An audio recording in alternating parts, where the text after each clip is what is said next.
out of nowhere with the knee that opened up a cut on Thomas Denny that looks like a stab wound. It's those knees we've been talking about all night. I'm just not used to the knees on the ground. The guy's a hell of a fighter. You know, came out there, I tried to throw with him a little bit, but you know, back in the States, we have the rule where you can't knee on the ground. So I was fine with his elbows, but his knees kept catching me. I guess I got cut. All I know is if any opportunity presents itself, I'm gonna jump on it right away. Looking to slam some elbows in his face. Nice elbows. Damaging elbows by George St. Pierre. Used to stop fights. Sean Sharp would be insane. Sean Sharp could not withstand an assault of elbows by George St. Pierre. You know, I've never been stopped in my career. I've been fighting for 6 years. Nobody's ever stopped me. Nobody's ever hurt me. So that was the first time. First round, I would hit him with some clean shots. I would move around and defend a couple of his takedowns. Anytime he wants, take the fight to the ground. Look at this, over and over again. There's never even been an inkling, just a slight hint that Dan Hardy can stop this. In his front bar, 20 seconds, looking for the arm bar. Can he finish? And then the second round, I would put a lot of pressure on him, land a lot of heavy shots, stuff all his takedowns. You know, it is going to be so hard for anyone in this division to stop this guy from taking you down, stop his grappling. He's got to look out for that Kimura. He's going to rip his arm off. Oh! 128 the monster there. Good day. A good day for Don Hardy. What did you learn about yourself taking on one of the best in the business of all time? I let him arrest himself.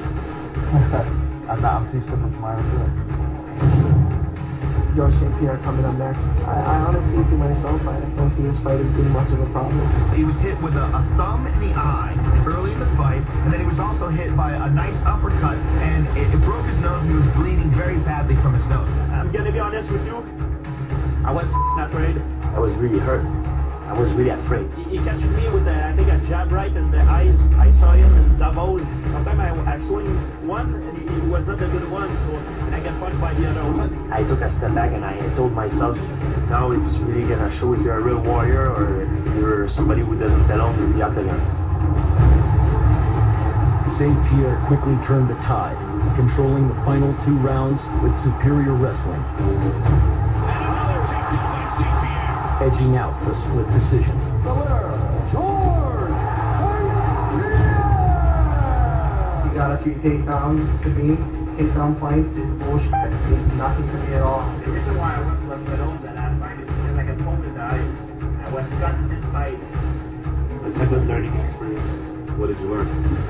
I learned to, because when I fought Matthews, remember I quit. Even before I tapped, I quit. Now, I think the GSP is the same level that Matthews, but a different fighter, but a different stuff, but I didn't quit. Do you want GSP?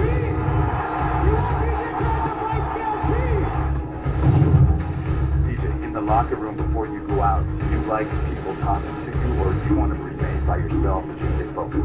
My trainers or my family or something, yeah, we can talk, but I don't want no kind of people coming in and touching me and that I don't know. I pay a man to kiss BJ Penn on the mouth when he was walking on his way to the octagon.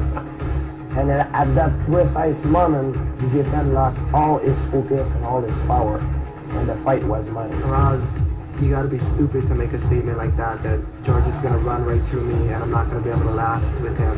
Watch for the jab of BJ Penn. BJ also has very elusive head movement. You can see that his conditioning is up to flight. BJ doesn't even look a little bit tired. BJ looks exhausted, Mike. Joe, which is somewhat surprising. We've talked about BJ's commitment to fitness. Has a commanding couture to say, you know, he has a hard time getting BJ down. You're a former UFC heavyweight champion has a hard time getting you down, and that's just incredible. That's a great point. BJ Penn's guard is notoriously hard to pass. He's legendary for his guard. He passed. Wow. Again, passes. And Penn is getting battered. Then come on, man. Is anything you're talking about BJ before? Absolutely not. BJ's nose is bleeding right now. Cut underneath the eye is the prodigy. This is one of the first times I think we've ever seen BJ Penn cut, and he can't do anything with GSP. The thing about George St. Pierre that I find most impressive is how honest he is. He even spoke about the first BJ fight. After the first round, he said, I was hurt and I was scared. How many guys say that? How many guys talk like that? George, it's not how hard you can hit, it's how hard you can get hit and keep moving forward. How much you can take and keep moving forward. BJ Penn is getting crushed. I don't think physically he can pull anything more out of his body. a great fighter? Yeah, he's a great fighter, but he's a quitter. He's a front runner. He's gonna fold and he's gonna quit. After round 4 of the 5-round fight, BJ Penn's cornerman, Jason Perillo, threw in the towel.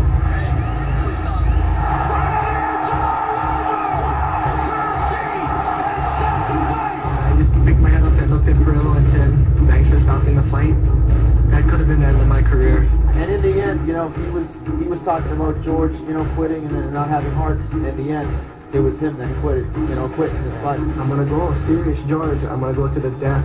I'm gonna try to kill you, and I'm not joking about this. BJ Penn, did he not say before your fight with him, UFC 94, that he was going to kill you in the ring? Yes, he did. But he didn't. You guys were waiting. BJ went to the hospital. George St. Pierre's going to Sports Center. After the last fight, George, BJ Penn said, you know, he won, but he went to the hospital, I went to the bar. So are you going to the bar tonight? Yes, I'm going to the party tonight. And of course, BJ Penn's in the hospital tonight. We're hoping he's okay, but tonight there's going to be some celebrations for George St. Pierre. Absolutely. Gotta go train my bicep, you know. Georgia, are you still seeing a sports psychologist? Yes, it helped me to combine with my training. Good to hear that George has a sports psychologist. Does that help you out, George? Yeah. You got psychological problems or what? I got my butt kicked out there, you know. I got beat up pretty bad. I was in a depression for a long time, just sick with life, and you got all these emotions and all these things going on. Since I'm here, I might as well finish some unfinished business with George St. Pierre. Unfortunately, he's the guy in front of me that's going to have to take my rap. The choke, he's taking the choke. This one could be over, folks. And it's over. Huge win for St. Pierre. I mean, St. Pierre, his strength is jiu-jitsu and wrestling as well. I just think Caro is the superior grappler. 6 junior national judo crowns. He's right now currently one of the top 3 in the country in judo. This guy's a legendary grappler in Los Angeles. Big right hand. Oh, and another big elbow. Oh, and a big left. He is bleeding over the right eye. Does not look good for Caro here. When I fought Matt Hughes the first time, I remember in the stare downs, I couldn't even look him in the eyes because I was too impressed.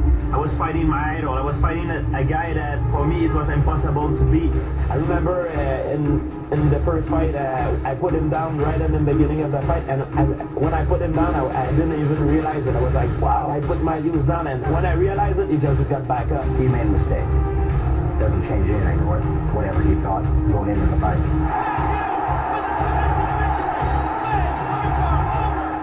As many of you know, George has been asking for a second shot at the UFC welterweight title.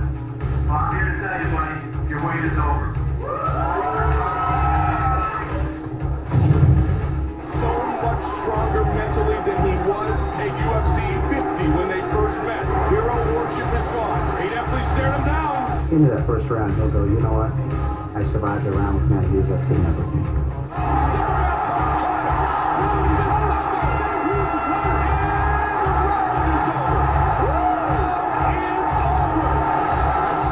I've said a lot of stuff before, like, oh, he's a Canadian. Canada, I mean, who wants to lose to a Canadian in a street fight? I mean, come on.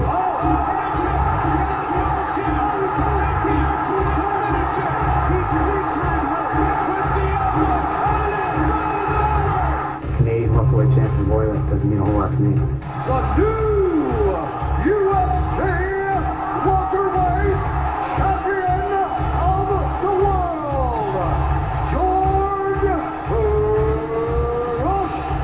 St. Pierre.